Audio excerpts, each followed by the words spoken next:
You wake up slowly in the half-dark of a reed-thatched house along the Nile. The papyrus mat beneath you creaks as you shift. Outside, the air hums with the soft, continuous rustle of palms and the distant splash of water being scooped into ceramic jars. A sleepy ibis calls in the background, sounding only slightly annoyed to be awake at dawn. Your linen tunic clings a little from the night's humidity, and the faint scent of burning sycamore bark drifts through the door. A neighbor is already lighting the morning fire. You stretch, which mostly just reminds you that your bed is made of woven reeds and your pillow is made of stone. Ancient Egyptian chiropractors probably weren't overwhelmed with business, but they should have been. As you stand, a small clay bowl waits for you, a humble breakfast of coarse bread and dried dates. Sitting next to it, almost reverently, is a glistening, crisp onion. Not just any onion, your family's best onion. Its skin is smooth, golden, papery. You pause before eating it because this is Egypt around 2000 BCE, and you've been taught that this onion might have a soul. You see, onions weren't just vegetables here. They were miniature deities, wrapped in pungent, concentric layers of divine mystery. The ancient Egyptians saw the endless layers as symbolic of eternity, like life itself wrapped in tight little circles of meaning. It made sense to them. This is a world where the sun god Ra sails across the sky by day and through the underworld by night in a solar boat. Why wouldn't an onion be immortal? And onions were everywhere, stuffed into tombs, painted on the walls of temples, wrapped into bandages for the dead. You wouldn't be surprised if someone tried to pay taxes in onions. Actually, they probably did. You take a bite of bread and pretend it's not gritty with sand, because everything here is gritty with sand. Even the gods, you suspect. Outside your door, a procession is already starting to form. Priestesses in linen veils carrying baskets of offerings, one of which is, onions. They're headed to the local temple, where the high priest will perform a ceremonial blessing involving chanting, incense, and possibly dramatic weeping. It's all very normal. You walk into the rising sun, and the light glows peach and gold on the mud brick walls of your village. A child runs past holding a carved toy hippopotamus. Somewhere, someone drops a pot. Someone always drops a pot. A vendor is setting up a stall filled with garlic, lentils, and yes, onions. You overhear him muttering to a friend, "I'm telling you, if you bury them right, the onions sing to Osiris." Historians still debate whether ancient Egyptians genuinely believed onions could speak in the afterlife, or whether this was more of a poetic metaphor. Either way, nobody's risking it. You nod at the vendor politely and continue on your way, careful not to step on any stray onions. You don't want to offend a potential deity before breakfast. Somewhere behind you, a neighbor shouts about a missing goat. It's unclear whether the goat is lost or has achieved enlightenment and wandered off towards the pyramids. This is your life now. Dreamlike, ritual-soaked, a little sandy. You're already running late for your job helping paint tomb walls. You probably won't make it through this day. But then again, no one's in a rush here. Eternity is kind of the national pastime. So, before we follow you down to the tombs, where you'll spend the day quietly making the afterlife look fabulous, take a deep breath. You're doing fine, really. And while you're still with us, before the breeze lulls you to sleep, go ahead and like this video if you're enjoying your historical nap. Subscribe if you want more of these slow wanderings through sleepy empires. And gently, if you feel so inclined, tell us your location and what time it is where you are. It helps us imagine you on the other side of the world, relaxing, maybe yawning. Now let's ease into tonight's journey. The path down to the tombs winds through a little grove of tamarisk trees. Their leaves shiver in the hot morning air, offering the illusion of coolness. You follow a trail worn smooth by years of bare feet and cartwheels, the kind of path that feels ancient even while you walk it. You pass a man leading a donkey whose cargo consists entirely of, yes, onions. He's humming something tuneless but sincere, and his donkey looks about 900 years old and completely unfazed by existence. A true Egyptian sage. The tomb you're painting today is for a mid-ranking official named Mary Pay, who once oversaw granary records and may or may not have been mildly allergic to barley. He's now preparing for eternal life, and it's your job to make sure his soul has good wall art to look at forever. You enter the tomb chamber, ducking under a lintel etched with falcons and suns. Inside it's cool and dry, the kind of quiet that feels like it's been stored in a jar for centuries. The walls are a soft sandstone canvas, and your brushes, made from rushes and chewed reeds, rest in a clay pot beside a small bowl of ochre pigment. You begin painting a scene of Mary Pay standing beside the Nile, holding a lotus in one hand and an onion in the other. His otherworldly Instagram moment, basically. Behind him, you sketch a table piled with offerings, figs, beer, incense, and more onions. You suspect Mary Pay wasn't even that fond of onions, but the symbolism demands it. Artistic license in service of eternity. Your mentor, a wiry man with more wrinkles than most papyrus scrolls, peers over your shoulder. "More dignity in the eyebrows," he says. He looks surprised to be dead. You nod solemnly and adjust the expression. Now Mary Pay looks only mildly uncertain about immortality, which feels more accurate. Outside, you hear the clank of workers lifting limestone blocks for the next tomb over. Someone is complaining about scorpions again. Another person insists he saw a snake with 2 heads. You're not entirely sure that wasn't Behit talking. One of the other painters mentions that in some regions, onions were thought to weep when misused, a belief that gave rise to their association with mourning rituals. You imagine someone solemnly apologizing to a salad. It's one of many odd beliefs surrounding onions. Some priests thought their scent warded off evil spirits. Others claimed it cured everything from headaches to heartbreak. There's even a record, though it may be more myth than fact, that one pharaoh decreed onions sacred enough to require purification before harvest. Honestly, it's hard to tell where reverence ends and satire begins, even in ancient times. You pause for a break, sipping tepid beer from a clay cup. It's mildly fizzy and tastes like someone dared bread to become a beverage. It's not bad. Nearby, someone is drawing the weighing of the heart, a scene where the soul is judged. The god Anubis calmly holds the scales, while the heart is weighed against a feather. You wonder idly what would happen if the soul ate too many onions. Possibly disqualified for excessive pungency? A breeze stirs the air in the tomb, carrying with it the faint scent of garlic and dust.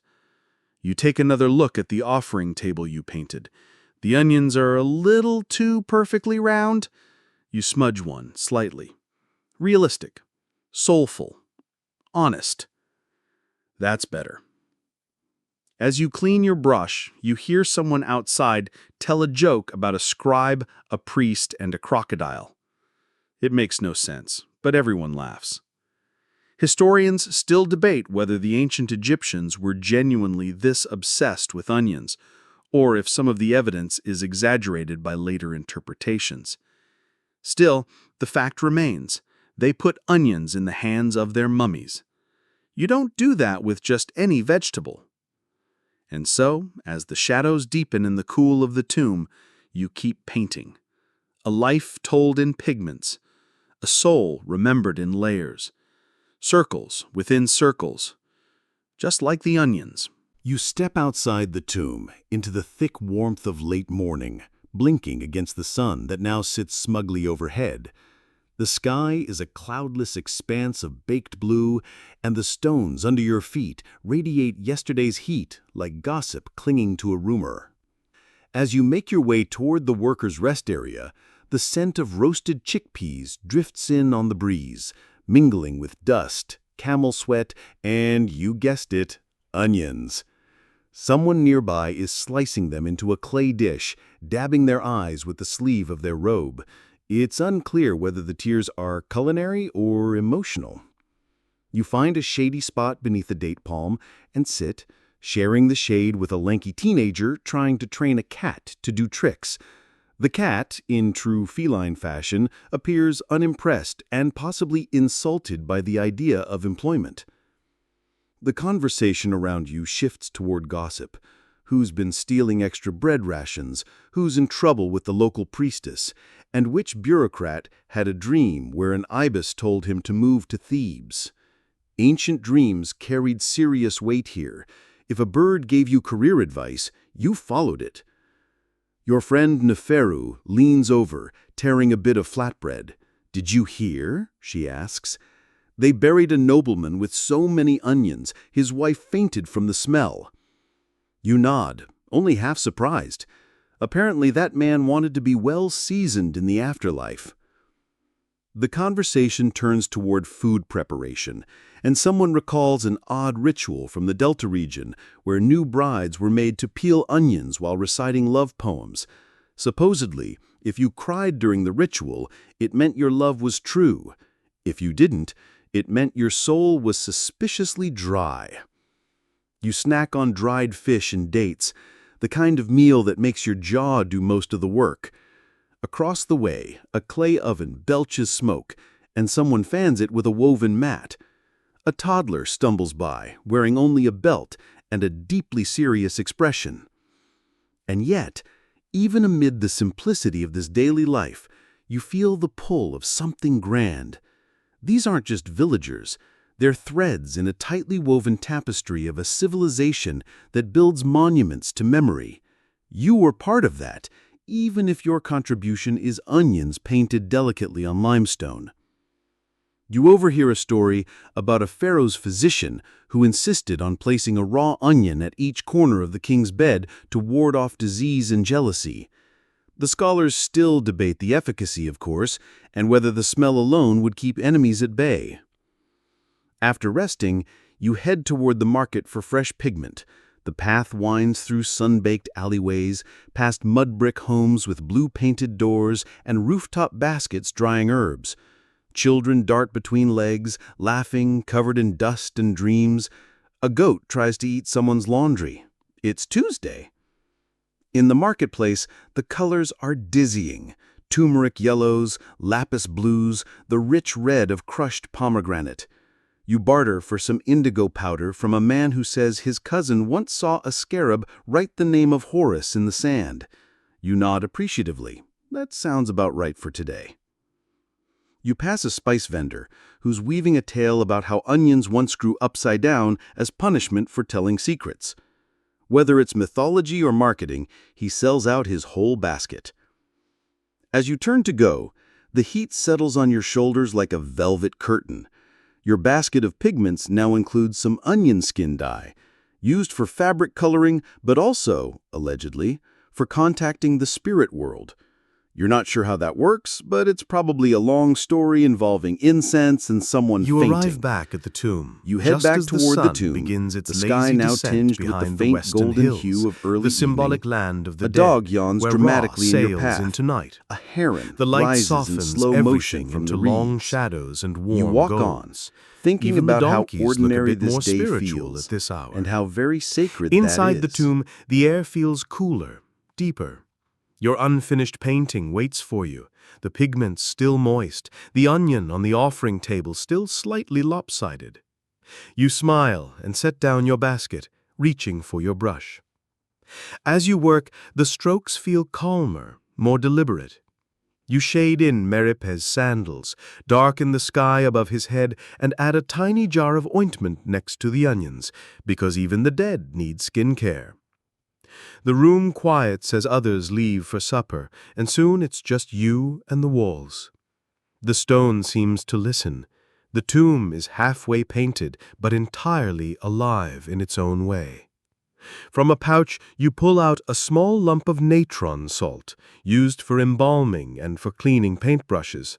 Dual purpose. You stir the salt into a bowl of water, thinking about how natron dried out bodies so well it became one of the most valuable substances in Egypt, second only to onions, probably.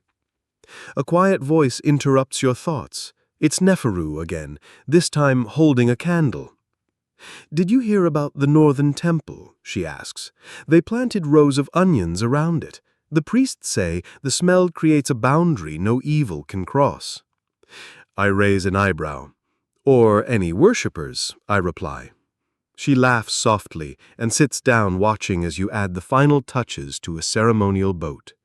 You think about how this tomb, once sealed, will become a capsule of belief, smell, pigment, and onion lore, untouched for centuries.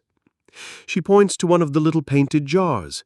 "Is that supposed to be beer or oil?" she asks. You pause. "Yes." Outside, the evening calls begin, the hoot of an owl, the rustle of river reeds, the clink of pottery being washed. Somewhere, a flute plays a low, winding tune. Neferu leans against the wall, staring at the painting. "Do you ever think about how these paintings might be seen by people in the far future?" I glance over, amused. "If they can smell the onions, they'll know we were here." She laughs again and stands. "See you in the morning, painter of sacred vegetables." You stay a little longer, dabbing at a few lingering edges, then cleaning your brushes one by one. The air smells of stone, smoke, and pigment. You feel like you're sealing a thought into time, layering it in ochre and onion fumes. Historians still debate whether these artistic decisions were meant to be symbolic or were just what the painter had lying around. Either way, the line between sacred and convenient has always been thinner than people like to admit. You blow out the lamp, leaving only the fading light from the corridor behind you. In the silence, the painted onions seem to glow faintly on the wall. And you walk home slowly, beneath stars that haven't changed, in sandals that really should be changed, back to your mat of You reeds wake the and your next pillow morning of to the stone, sound of clay ready to pots do it clinking all and again tomorrow. someone shouting about a missing sandal. Not a pair, just the one. It's still dark outside, but the air has already taken on that pre-dawn warmth that promises a scorcher of a day. You sit up, brushing away bits of straw from your mat, and reach for your morning bread. Slightly stale, but familiar, like an old joke told badly. Next to your breakfast lies a new gift, a small onion, glinting softly in the first light. Someone must have left it for you during the night. Whether it's a token of thanks, a prank, or an ancient form of flirting remains unclear. You consider it with solemn respect. It is, after all, a spiritual vegetable. You wash your face using a cracked ceramic bowl filled with yesterday's Nile water.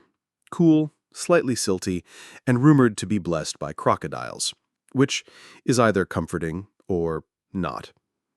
You put on your work tunic, creased but passable, and step outside into the muffled quiet of early morning. The village is stirring. Women sweep their thresholds with palm frond, children chase geese in a kind of unsanctioned athletic competition, and a man with a beard that could qualify for its own priesthood is shouting about taxes again. Somewhere, a rooster crows. Then another, as if correcting the first. Your walk to the tomb today feels slower, softer. The morning breeze brings the faint scent of myrrh and grilled barley cakes. You see a vendor setting out little clay dolls, amulets, he calls them. One is in the shape of an onion. Naturally. You pass an old woman selling herbal bundles. She leans in conspiratorially and offers you a recipe. If you grind up onions with honey and smear the paste on your chest, it wards off spirits and sinus congestion. 2 for 1. You thank her and keep walking, wondering how much of ancient Egyptian medicine was actually just onions in different disguises. At this point, they're less a vegetable and more a national strategy. At the tomb, the entrance is already glowing with firelight. The high priest is visiting today. You're told to be respectful but brisk, which in ancient Egyptian means bow a lot and don't make eye contact unless asked. Inside, the workers are preparing the walls for the final section of Merope's journey, his entrance into the field of reeds, the paradise promised to the worthy. You've been tasked with painting his grand arrival. Boats, dancing girls, and yet again, offerings of, you guessed it, onions. You kneel before the wall, sketching outlines in charcoal. Merope, in his finest linen, is stepping off a boat onto an eternal island where everything smells faintly of lotus blossoms and roasted duck. Behind him, servants carrying baskets of food and drink. You tuck a single onion prominently in the front of the offerings. It looks mildly smug. It deserves to. As you paint, the high priest arrives. He's dressed in layers of linen and authority. His staff is topped with a gold symbol that may or may not also be a bottle opener. He surveys the paintings, nodding solemnly, then leans close to inspect your onions. "Very lifelike," he says. "You've captured the eternal essence." You resist the urge to say, "Thanks, I stared at one for a long time." Instead, you bow, respectfully. He nods and glides on. Later, during a break, you sit outside the tomb and eat a lunch of lentils, cucumber slices, and, you saw this coming, pickled onions. They're sharp, sweet, and reportedly medicinal. You try to believe this as your eyes water slightly. A nearby scribe joins you, unraveling a scroll as he chews on bread. Did you know that in some villages they used onions to measure time? You pause. How? They'd leave one in the sun, and when it wilted a certain way, it meant it was time to go home. He shrugs. Could have just used the sun, but where's the poetry in that? You both sit quietly, chewing, watching the horizon shimmer with heat. Somewhere, a flute begins to play again, the same winding melody from last night. Or maybe it's just the same three notes in a different order. Historians still debate whether onion symbolism came from its taste, its smell, or its layers. Some argue that it was merely a dietary staple, retroactively elevated to sainthood. The afternoon sun Others leans point to heavily burial across sites the with landscape, preserved onions turning nestled beside the stone to deceased, gold and as if air they to needed a syrup. snack for eternity. You work in silence. Either way, The bristles of the your onions brush indoor. sweeping softly over the wall. You pack up your Each lunch, stroke brush the anchoring crumbs from your lap, Maripe's and eternal head back into vacation the tomb, more firmly the in scent place. of dust and pigment Today, welcoming you're you like a detailing quiet the friend. hieroglyphs beneath his image. Your work is almost his done. name, Merope's titles, story is virtues, almost and sealed. hobbies. There's But first, always a section more for onions. hobbies. Fond of music, generous with beer, and a man who respected the onion might be a fair summary. Neferu joins you, carefully grinding more pigment in a shallow bowl. "Did you hear what the baker said this morning?" she asks. "He claims his wife left him for a man with more onions." You pause. "Is that a metaphor?" "Nope." You both laugh quietly. The echo of your laughter dances through the tomb, faint but alive. There's something about being surrounded by walls painted with eternal joy that makes mortality feel slightly less urgent. The last panel you're working on is a banquet scene. Maribe sits at a low table surrounded by friends, family, musicians, and more offerings. There are cups of beer, platters of figs, a goose mid-strut, and, you knew it, an entire basket of glistening onions. You take your time with these, each bulb shaded carefully, each curl of papery skin caught in just the right light. This isn't just food, it's a symbol of renewal, maybe even love. At the very least, it's a declaration, even in death, I remain well seasoned. As you paint, a young boy tiptoes in to watch. His job is to sweep the floors, but right now he's fascinated by your onion artistry.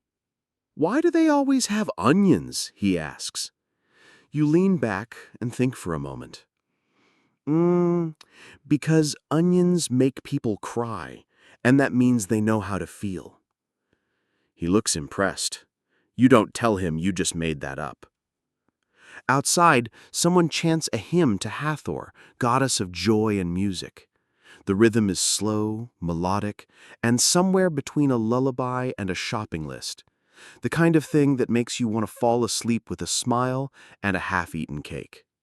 As you clean your brushes again, Neferu sets out a bowl of water mixed with petals and, of course, onion slices. "Foot soak," she says. "Priestly tradition." You shrug and dip your tired feet in. It stings a little, then it doesn't, then you kind of like it. The sun lowers further, casting deep orange light across the floor. The tomb seems to breathe, stone, pigment, and silence wrapped in the aroma of crushed herbs and slow dreams. Historians still debate how much of this daily ritual was spiritual and how much it was simply habit. But habits have a way of becoming sacred when you do them long enough. You sit with your feet in onion water, your eyes resting on the painted feast before you, and for a moment, everything feels eternal. Or at least, deeply satisfying. Tomorrow, the tomb will be sealed, but tonight, it still belongs to the living. Evening has now spread across the village like a woven linen shawl, soft, cool, and just a little wrinkled from too many uses. The air, at last, loosens its grip, and a faint breeze drifts over the rooftops. You walk home slowly, savoring the transition between duty and rest, between heat and hush. The path is quieter than usual. A few lanterns glow behind shutters. Somewhere nearby, someone is playing a stringed instrument, plucking out a tune that might be ancient or might be made up on the spot. Hard to tell in Egypt, where even improvisation feels like it has hieroglyphs attached to it. As you walk past a neighbor's house, you catch a glimpse of a domestic scene. A woman braiding her daughter's hair, a man hunched over a scroll, muttering something about grain inventories. On the table in front of them, a bowl of onions, raw, sliced, ceremonial, or possibly just waiting for tomorrow's stew. You nod to yourself. As always, they're watching over dinner. Back home, you settle onto your mat, feet freshly dried from the sacred foot soak, and you let your body relax. Your stone pillow welcomes your skull with all the tenderness of, well, a stone. But it's familiar, predictable, like the scent of the air right before dawn, like the knowledge that onions, somehow, will feature in tomorrow too. Before you close your eyes, you take a moment to reflect. Today, you helped prepare a man's eternal home. You shaded figs and sandals and soul-weighing ceremonies. You made onions look holy. Not everyone can say that. Outside your window, a cat meows disapprovingly at something. Possibly the moon, possibly a piece of fish it didn't like the look of. The village settles in for the night. Except for a few night watchers, all is still. And then, in the middle of the night, you're awakened by a soft knock at your door. You blink in the darkness. The knock comes again. No urgency, just insistence. You rise and open the wooden door, half expecting to find a confused neighbor or perhaps that goat from 2 days ago, back to reclaim his reputation. Instead, it's a robed figure holding a scroll and a lank, a junior priest from the temple. He bows slightly and says, "The high priest requests your presence. It's regarding the tomb." You squint. "Now?" "Yes," he replies, in the polite but firm tone of someone who would very much like to be anywhere else. So you throw on your robe, strap on your sandals, still gritty from yesterday, and follow him through the moonlit streets. The Nile glitters in the distance like a winding string of stars fallen to earth. You wonder, not for the first time, how much of this will make sense when you're fully awake. At the tomb, a handful of temple officials are gathered, murmuring in circles. One of them, a serious-looking woman with the kind of expression that can curdle milk, pulls you aside. "There's a question about the offering panel," she says. You blink again. "The onions?" She nods. "There's concern they might not be spiritually balanced." You stare at her, waiting for the punchline. None arrives. Apparently someone in the temple hierarchy has decided that one of the painted onions is facing the wrong way. According to certain ritual texts, which were definitely written after your painting was completed, the onion should be tilted eastward toward the sunrise, symbolizing renewal. You look at the painting. The onion in question is slightly to the left, possibly westward, possibly rebellious. "I can fix it," you sigh. You regrind a little ochre, light a lamp, and, in the dim hush of midnight, gently rotate the divine onion 3 degrees to the east. The high priest watches you with great interest, as if you are repositioning the cosmos. When you're finished, he nods solemnly. Now the soul will know which way to walk. You don't ask what would have happened otherwise. You suspect the answer would involve beetles and bad dreams. Historians still debate whether these ritual directions were truly standardized or whether the temple elite just liked feeling important at midnight. Back outside, the priest thanks you for your service to balance, eternity, and vegetable symbolism. You walk home under a pale moon, feeling oddly triumphant. You have painted onions into paradise. You have redirected their celestial gaze. You have done your part. The next morning arrives slower than usual, perhaps out of respect for your nocturnal art emergency. You wake up late, blinking against a shaft of light that's clearly been waiting to ambush you. Outside, the world is already in motion. You drag yourself up, rinse your face with cool water, and chew a piece of dried fig while contemplating the previous night. You've been summoned in the dark to spiritually realign a painted onion. It somehow feels reasonable. At the tomb, there's a quiet ceremony in progress. Today, Maripe's body is to be sealed inside. Final rites. Incense wafting in curls, chanting that rises and falls like the Nile in flood season. You join the others just outside the entrance. The priests wear white linen and gold amulets, and the smell of myrrh drifts through the air, mingling with the unmistakable hint of baked onions being prepared for the wake. Of course. The tomb is filled now with offerings, jars of beer, baskets of bread, fabrics, small statues, and the occasional well-placed aromatic bulb. Maripe's mummy rests in an elegant wooden coffin, painted with protective spells. His face is serene, possibly because no one's told him about the onion drama.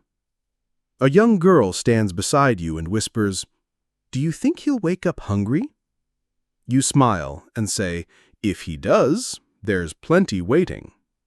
The final sealing begins. One by one, the priests lay their hands on the doorway, muttering blessings. Then, with a slow scrape of stone, the entrance is closed. Just like that, the tomb becomes a sealed slice of memory, silent, sacred, slightly onion-scented. Afterward, everyone gathers under a canopy for the funerary meal. You sit with Neferu again, sharing lentil stew and grilled flatbread. The onions are roasted this time, sweet, smoky, almost dessert-like. You wonder if Maripe will notice the difference from the painted version. "Think he'll like what we did?" Neferu asks, dipping bread into sauce. "It better," you say. "That was the best onion I've ever painted." The mood is light now. Morning has transitioned into storytelling, laughter, reminiscence. Children chase each other with handfuls of herbs. A man begins juggling pomegranates badly. In the lull between stories, an old priest tells you of a village up north where they believe every person has an onion twin in the afterlife, an exact replica of the soul, layer for layer. "That's why we always say, 'Know your layers,'" he chuckles. You nod, wondering whether your own onion twin is out there, floating somewhere beyond the veil, perhaps slightly more organized than you are. Historians still debate whether these ideas were widely held or were just regionally fashionable beliefs, like pyramid-shaped bread or crocodile-patterned sandals. As the sun lowers, casting shadows across the soft hills, the funeral guests begin to disperse. You linger for a moment, gazing back at the tomb. A sealed door, a painted life, a carefully tilted onion that will outlast you all. Neferu tugs your sleeve. "Come on," she says, "the scribe's telling jokes again. Something about Ra, a donkey, and a missing sunbeam." You smile, standing. The day ends not with tears, but with onions. As always. You spend the next few days in a kind of quiet drift, like a reed boat lazily bumping along the Nile. With Meripes' tomb sealed, the worksite has emptied out. The priests have moved on to their next divine client. The scribes are back in the temple, recalibrating which gods require how many lotus petals this week. You, for now, are gloriously unassigned. So you walk, slowly, without agenda, through the village and its winding lanes. The mud-brick walls radiate a comforting warmth. Chickens scuttle. A child you vaguely recognize as belonging to someone important is trying to fit a cat into a basket. The cat has other ideas. You pass a spice vendor who's singing as he arranges bundles of dried mint, cumin, and, of course, onions. When you greet him, he proudly informs you that his grandmother used to hang onions above doorways to absorb curses. "Worked every time," he says, with the air of a man who has personally seen curses vanish into a bulb. Down by the water, the washerwomen are scrubbing linen with a rhythm so practiced it could qualify as percussion. Their chatter mixes with the sound of rippling water and the low groan of a barge passing in the distance. It smells faintly of wet clay, soapwort, and the sun itself. You find a shaded spot and sit, watching the river. A fisherman is throwing a net in wide, lazy arcs. Each toss seems part prayer, part performance. He whistles softly and swears the fish like it better that way. A friend of yours, a carpenter named Paddy, joins you. He's carrying a small wooden box with a freshly carved lid. "For the temple," he explains, "to hold onions. For sacred purposes only." He pauses. "Also, possibly lunch." You ask if the temple really needs a new onion box. He shrugs. "It's either that or fix the door that creaks like an old priest's knees. They chose the box." You both sit and watch a heron land gracefully in the shallows. "Did you know," Paddy says, "they used to place onions on the eyes of the dead because they believed the soul would see better in the afterlife?" You nod. "Better than seeing nothing and walking into a pyramid wall." He chuckles. "Exactly." Historians still debate the truth of that claim, of course. Some believe it was a symbolic gesture, eyes seeing through layers. Others suspect it was just there, a practical, aromatic placeholder until the proper amulets arrived. You spend the afternoon wandering together, visiting a potter's workshop, watching a sculptor polish a falcon statuette, chatting with a farmer about soil and stubborn donkeys. It's peaceful, almost still. And everywhere, always, there are onions, laid out to dry, braided into garlands, ground into pastes, whispered about in half-believed stories. Back home, you prepare a simple meal. Flatbread, lentils, and caramelized onions with dates. Sweet and savory. A dish older than most of your neighbors. You eat slowly, watching the sky go gold to rose to navy. Later that night, as you lie on your mat, you think about the strange peace of a day spent doing nothing sacred, and yet somehow everything sacred. The world doesn't always need pyramids. Sometimes it just needs a well-carved box, a good onion, and a conversation by the river. You close your eyes to the sounds of night, frogs croaking, leaves rustling, someone somewhere laughing a little too late. Your pillow, as always, remains firm in its complete disregard for comfort.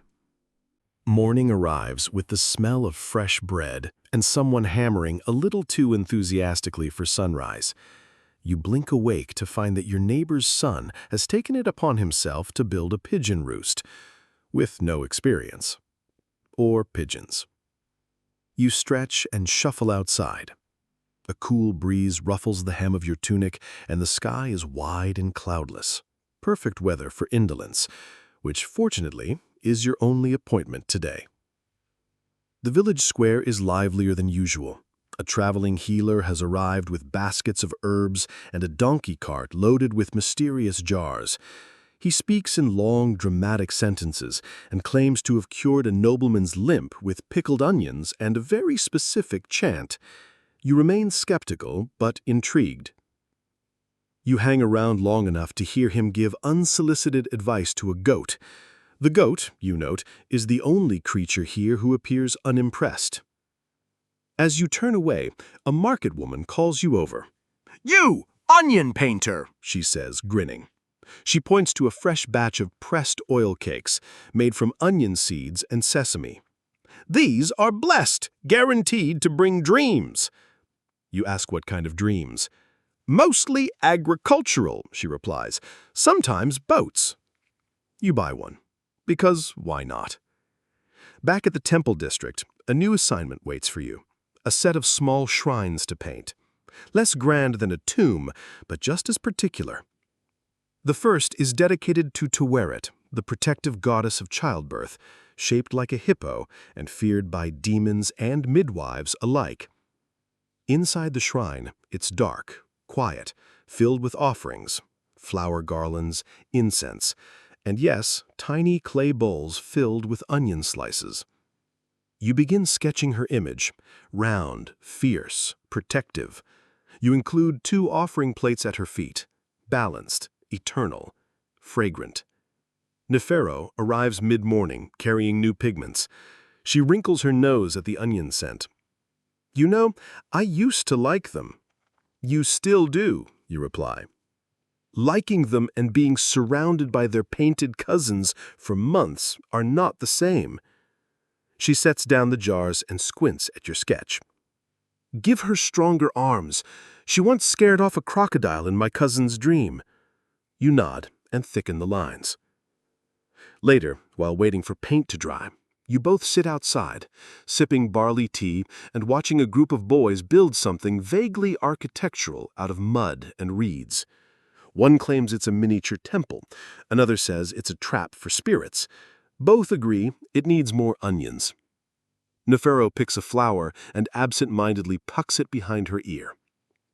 "Do you ever wonder if any of this will matter? All the painting, the pigments, the layers?" You think. Then say, maybe not to everyone, but maybe one person will see it 100 seasons from now and feel like someone once cared. She nods.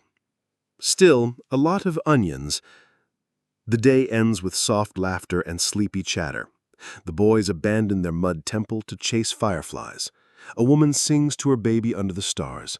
Someone burns palm fronds to keep mosquitoes away. The smoke rises like a prayer nobody's quite finished writing. Historians still debate whether the obsession with onions in these domestic rituals was religious or simply practical, but in this moment, it feels like a blend of both, ritual and routine, sacred and silly. You walk home slowly, your shadow stretching long behind you. There is something comforting about repetition, about the reliability of paint and pigment, and the near certainty that you'll be painting more onions tomorrow. And really, that's not a bad way to live. You rise before the sun the next day, not out of ambition, but because a rooster has chosen your window as his stage. His voice is passionate, but deeply untrained. You groan, swat at the air, and finally accept that sleep has surrendered. Outside, the sky is still painted in charcoal tones, just hinting at the gold to come. The village is hushed, save for the occasional snore or the shuffle of an early riser. You walk through the dew-damped streets, feeling the cool clay underfoot. Even the dust is still sleepy. At the shrine of Toweret, your tools wait faithfully. Brushes laid in neat rows, pigments sealed, a bowl of water reflecting the growing light like a silent, wide eye. You begin with the details. The goddess's necklace, etched in fine red and lapis. Her expression, a protective grimace softened with maternal resolve. And at her feet, of course, the offering plates, where the onion slices are now slightly wilted, yet still fragrant. Time moves slowly in sacred spaces. Neferu arrives with her hair tied back, already chewing on a reed pen. "I brought more indigo," she announces, holding up a pouch. "Also, 3 new temple cats have shown up. One is missing an ear, but makes up for it in confidence." You nod. "We should paint them into the border." Agreed. The one with the limp can symbolize humility. As the two of you work, the shrine fills with that soft, shared silence born of familiar labor. Outside, the village begins to wake. Bakers shouting about flour prices, children playing an aggressive game involving sandals, and someone trying to herd ducks with sheer willpower. You break for lunch under a nearby fig tree. Neferu pulls out small parcels, cheese wrapped in leaves, honeyed dates, and roasted onions marinated in vinegar. They're tangy and unexpectedly comforting. "I heard something interesting today," she says, licking honey from her thumb. "A scribe told me there's a lost scroll that claims onions once grew only at night and glowed slightly when full of divine energy." You raise an eyebrow. "And where is this glowing onion now?" Buried, probably, or eaten by someone who got confused and thought enlightenment meant flavor. You both laugh, then fall quiet again, chewing thoughtfully. The fig tree rustles softly overhead as if applauding the absurdity of sacred vegetables. After lunch, you return to the shrine and begin painting the border. Swirling vines, lotus blossoms, and 3 very self-assured cats. You give the one with the missing ear a golden collar. He looks smug. He should. As the day stretches on, you're visited by a young priest in training. He watches silently for a while before asking, "Why do you think we use onions in so many rituals?" You pause. "Because they're always present. In grief, in joy, in hunger, in healing. They make you cry and feel better at the same time." He nods slowly, clearly planning to quote you in his next temple essay. Historians still debate whether the onion's ubiquity was based on spiritual reverence or agricultural convenience. But when a thing is always there, when it weeps with you, feeds you, and guards your tomb, it's hard not to grant it meaning. As dusk nears, you finish the last of the shrine ceiling, swirling stars in deep blue, and just below them, a floating onion ring, stylized and subtle, a symbol of wholeness, or maybe dinner. You step outside in the amber light of evening, shoulders sore, hands stained with pigment, heart strangely full. The shrine is complete, protected, blessed, slightly fragrant. You and Neferu walk home together, the dust rising gently with each step. Somewhere behind you, the cats begin to yowl. The following day is quieter. No temples, no shrines, just a visit to the edge of the fields where the onion harvest has begun. You join the workers at dawn, where the green tops of the bulbs peek from the dark, cracked soil like sleepy sea creatures. The farmers wear wide-brimmed ree hats and carry woven baskets.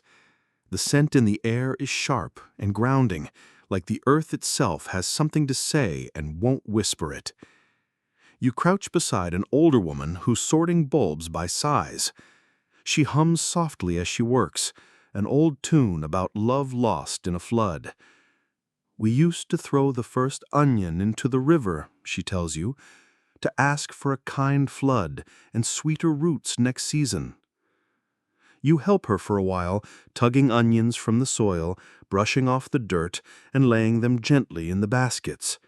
It's repetitive, soothing, like brushing the hair of someone you care for. Each bulb is different. Each carries a slightly different weight. You begin to understand why people believed they held souls. Nearby, a child is stacking the onions into a pyramid shape. His mother gently redirects him. "We don't tempt the gods," she says with a smile. "They might think we're mocking them." You take a break under a tamarisk tree, wiping your brow and sipping date wine from a shared jug. Across the field, someone begins telling stories, an old tale about a pharaoh who could speak to plants. According to legend, onions told him all the secrets of his court. You wonder what kind of secrets an onion might overhear. "You'd be surprised," says a farmer who overhears your musing. "My onions know everything about my neighbor's goat. And my wife." You raise your cup in solemn agreement. Historians still debate whether these field rituals and stories were intended as allegory or were simply part of agricultural theater, a way to pass the day with meaning and mirth. You spend the rest of the afternoon sketching the harvest. Loose, sun-drenched lines of workers, baskets, and the gentle arc of green stalks bowing in gratitude. You'll paint them later when your hands aren't so covered in sap. At sunset, a simple feast is held in the fields. Roasted garlic, barley cakes, and, surprise, onion stew with chickpeas and herbs. You eat slowly, watching the colors drain from the sky like ink soaking into cloth. As night falls, the farmers light small torches and tell jokes around the fire. You lie back in the dry grass, belly full, arms tired, and listen to the crackle of flame and the low hum of stories carried on wind. Somewhere in the dark, a night heron cries out, an eerie, lonely sound. You feel the soft pull of sleep, like a boat drifting away from shore. You close your eyes, the scent of onions in your hair, and drift into dreams where vegetables speak in riddles and tomb paintings rearrange themselves when no one's looking.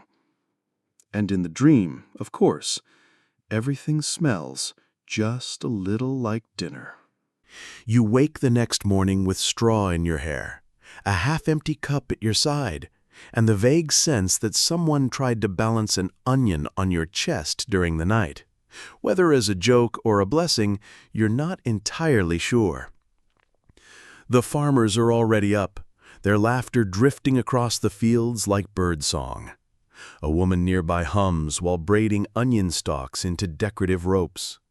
They'll be dried, hung, stored, and, if tradition holds, used in everything from soup to ceremony. You stretch, stand, and brush yourself off. The world smells of dew, dust, and bulbous glory. As you help gather the last of the harvest, an elder farmer invites you to his hut for breakfast. His home is modest, shaded by papyrus reeds, and decorated with faded charms, one of which features an onion carved into clay. "For stomach and spirit," he says, pointing to it. He serves you lentil porridge topped with fried onions and a boiled egg dyed with crushed lotus petals. You sip sweet tea and listen as he recounts tales of his youth, a year the onions grew twice as large, blessed by Bastet, and a storm that scattered an entire crop across the river like divine breadcrumbs. After breakfast, he brings out an old scroll wrapped in linen, he says. Inside is a hand-painted image of the goddess Isis offering an onion to a weeping man. "To dry tears with tears," he explains solemnly, "symbol of balance." You study the scroll, mesmerized by its soft, deliberate lines. The colors are faded but intact: red, brown, ochre. The onion she offers is painted with a tenderness that suggests more than sustenance. It's a gesture, a hope. Later you part ways, promising to bring him pigments in exchange for stories. You begin the slow walk home, feeling like you've added another layer to your own soul, flavored just slightly with vinegar and warmth. At the village edge, you're stopped by a group of children who have turned a pile of onions into a game. They're rolling them down a sloped alley and awarding points for distance, bounce, and comedic effect. You laugh and cheer them on until a particularly ambitious onion veers off course and knocks into a sleeping dog. The dog opens one eye, groans, and closes it again, clearly too wise to be involved. One of the children, curly-haired and barefoot, asks if you're the person who painted the onions in the tomb. When you nod, he hands you a badly peeled one and says, "For your next masterpiece." You accept it like a treasure. Historians still debate the presence of onion-themed games in ancient Egypt, though children invent meaning faster than adults can record it. Back home, Neferu is sitting on your doorstep with a basket in her lap. "You've got a new commission," she says, holding up a scroll. "A noble woman wants her bathhouse walls decorated with scenes of comfort and healing." You raise an eyebrow. "Should I include onions?" "Only if they're reclining," she says. You read the client's instructions aloud. Soft colors, calming motifs, lots of flowers, and a few small animals. She also wants a painted recipe, Neferu adds, chuckling, for a face mask made with onions and crushed almonds. So you begin. You sketch elegant bath scenes. Steam rising, oils poured, petals floating. You add a lioness lounging in the corner. And yes, you tuck a small jar of onion salve into a shelf on the wall. Symbolic, subtle, and slightly absurd. You work until the shadows stretch long, the air cooling into evening, and the scent of cooking fills the streets. Tonight, it's flatbread with leeks and spiced onion paste, shared on your rooftop with Neferu and a few friends, the stars blinking lazily overhead. Someone plays a flute, someone else falls asleep mid-sentence. You sip wine and think about how strange it is to live in a place where vegetables have afterlives and tomb paintings require celestial approval. And yet, nothing has ever felt more natural. A few days later, you receive a curious invitation. An old scholar from across the river has heard of your onion paintings and requests your presence to view his private collection. You cross by boat just after sunrise. The water is smooth, the oars slicing through it with rhythmic ease. The boatman hums a tune about crocodiles who steal shoes, a lullaby, apparently. On the far bank, you find the scholar's home tucked behind papyrus thickets. It's taller than most, with clay steps that spiral to a small roof garden where onions, improbably, grow in shallow baskets. He meets you there, a wiry man with hair like bundled reeds and eyes that glitter with intellectual chaos. "I collect representations," he says proudly.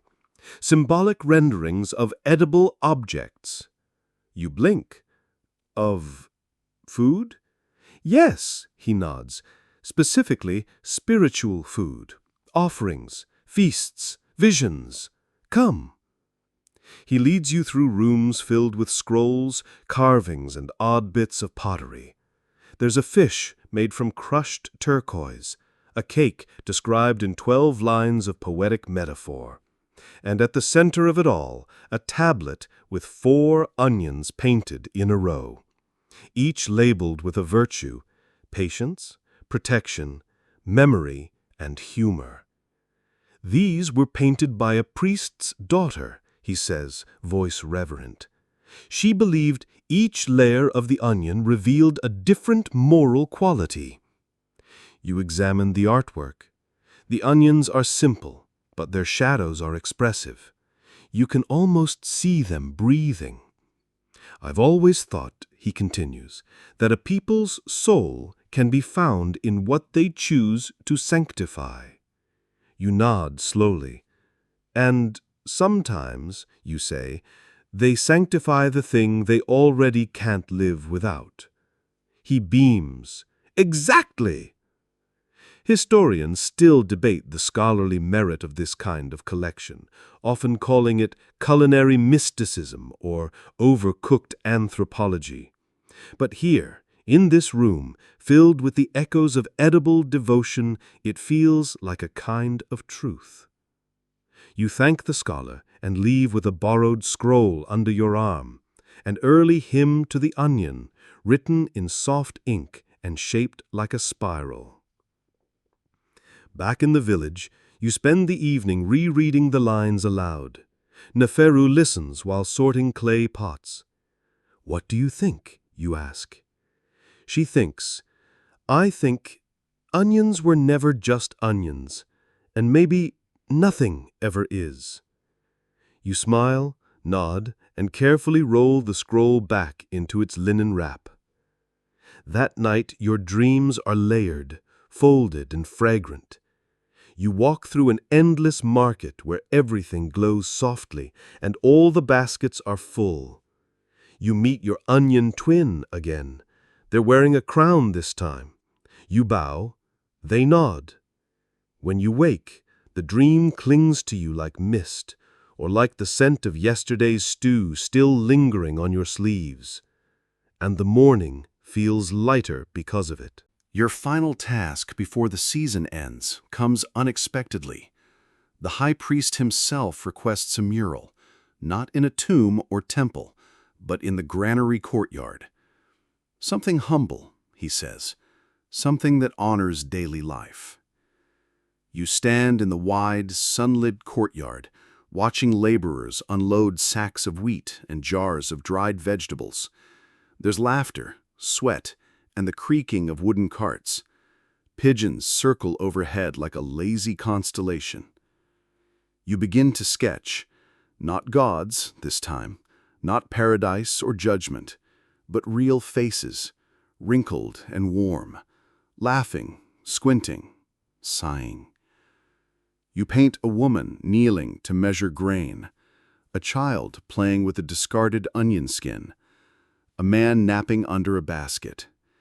And in the mural's corner, you add a simple offering table with 1 loaf of bread, 1 jug of water, and 1 onion, shaded gently, modestly radiant. It takes you days to finish. Every line feels like a farewell, every brushstroke a whispered thank you.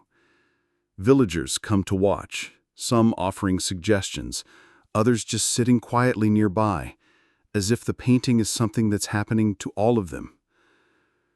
When it's done, you and Neferu sit beneath it, sharing a final meal. Roasted lentils, slices of cheese, and onions caramelized until nearly sweet. I think he'll like it, she says, pointing at the high priest, who's pretending not to cry nearby. I think, you reply, it'll outlast all of us. That night, as stars spread wide over the land and the Nile breathes its silver sigh, You lie back on your roof and exhale. The wind is gentle. The world is quiet. You've painted death and dinner, gods and goats, temples and tombs, and cats with opinions. But mostly, you've painted onions. And through them, you've painted everything else. Now the paintbrushes rest. The baskets are empty, the pigments capped. The tombs are sealed, the prayers whispered into walls where no one will hear them for centuries. But they linger, as all things sacred and silly do, wrapped in the same quiet cloth of time. The village softens under moonlight. Clay walls cool. The dogs no longer bark. The chickens, finally, have nothing left to say. Somewhere, a reed flute plays a single slow note. It doesn't go anywhere. It just drifts. And so do you. You are lying now beneath stars older than any temple, feeling the weight of the day ease from your limbs like sand slipping from your fingers. Your breath slows. You remember the painting, the one in the tomb, the one in the shrine, the one in the granary. You remember the scent, earthy, sweet, unmistakable. You think of how everything important in this life, joy, grief, hunger, healing, could be wrapped into something so ordinary. And then, of course, you smile, because you understand now. The onion had a soul, and so do you. Sleep well.